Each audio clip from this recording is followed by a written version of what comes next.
आज की कहानी है चतुर बढ़ई। दोस्तों, एक गांव में एक बढ़ई रहता था।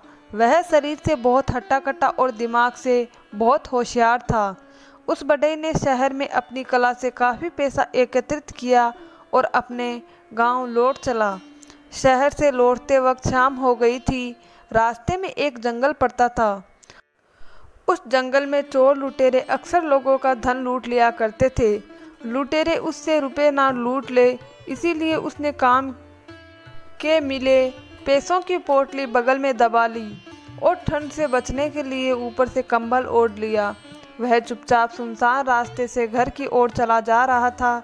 कुछ ही दूर जाने के बाद अचानक एक लुटेरे ने उसे रोक लिया। लुटेरा शरीर से तो बढ़ई से कमज़ोर था, पर उसकी कमज़ोरी को उसकी बंदूक ने ढक रखा था। लुटेरे ने अपनी बंदूक बढ़ई के सीने पर लगाते हुए कहा कि जो कुछ भी तुम्हारे पास है वो सब मुझे दे दो, नहीं तो मैं तुम्हें गोली मार दूंगा। यह सुनकर बढ़ई ने रुपए से भरी पोटली उस लुटेरे को थमा दी और बोला, ठीक है, यह रुपए तुम रख लो, मगर मैं घर पहुंचकर अपने परिवार वालों को क्या जवाब दूंगा। वह तो यही समझेंगे कि मैंने सारे पैसे जुए में उड़ा दिए होंगे। तुम एक काम करो, अपनी बंदूक की गोली से मेरी टोपी में एक छेद कर दो, ताकि मेरे घर वालों को लूट का यकीन हो जाए। लुटेरे ने बड़ी शान से बंदूक से एक गोली चलाकर बढ़ई की टोपी में एक छेद कर दिया।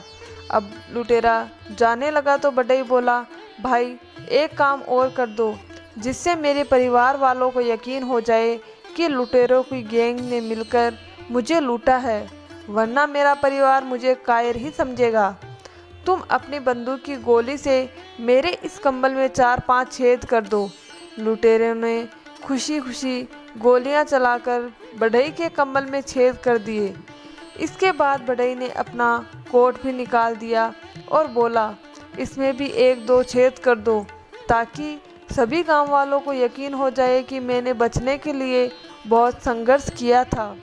इस पर लुटेरा बोला, अब बस कर, इस बंदूक में गोलियां भी ख़त्म हो गई है, इसीलिए अब मैं कोई छेद वेद नहीं कर पाऊंगा। इतना सुनते ही बढ़ई आगे बढ़ा और लुटेरे को दबोच लिया और बोला, मैं भी तो यही चाहता था कि तुम्हारी गोलियां ख़त्म हो जाए। तुम्हारी ताकत सिर्फ यह बंदूक थी, अब यह भी खाली है।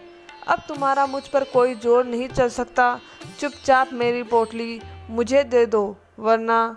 यह सुनते ही लुटेरे के होश उड़ गए और उसने तुरंत रुपयों की पोटली बढ़ई को वापस दे दी और अपनी जान बचाकर वहां से भाग गया। दोस्तों, बढ़ई की ताकत तब काम आई जब उसने अपनी विवेक शक्ति का सही ढंग से उपयोग किया। इसीलिए हमें कठिन से कठिन परिस्थितियों में भी अपनी विवेक शक्ति का उपयोग करके समस्या का हल निकालने का प्रयास करना चाहिए। इसीलिए मुश्किल समय में भी अपनी बुद्धि का प्रयोग करें। दोस्तों, कहानी पसंद आए तो वीडियो को एक लाइक ज़रूर कीजिए। अगर चैनल पर नए हैं तो प्लीज़ चैनल को सब्सक्राइब कीजिए। धन्यवाद दोस्तों।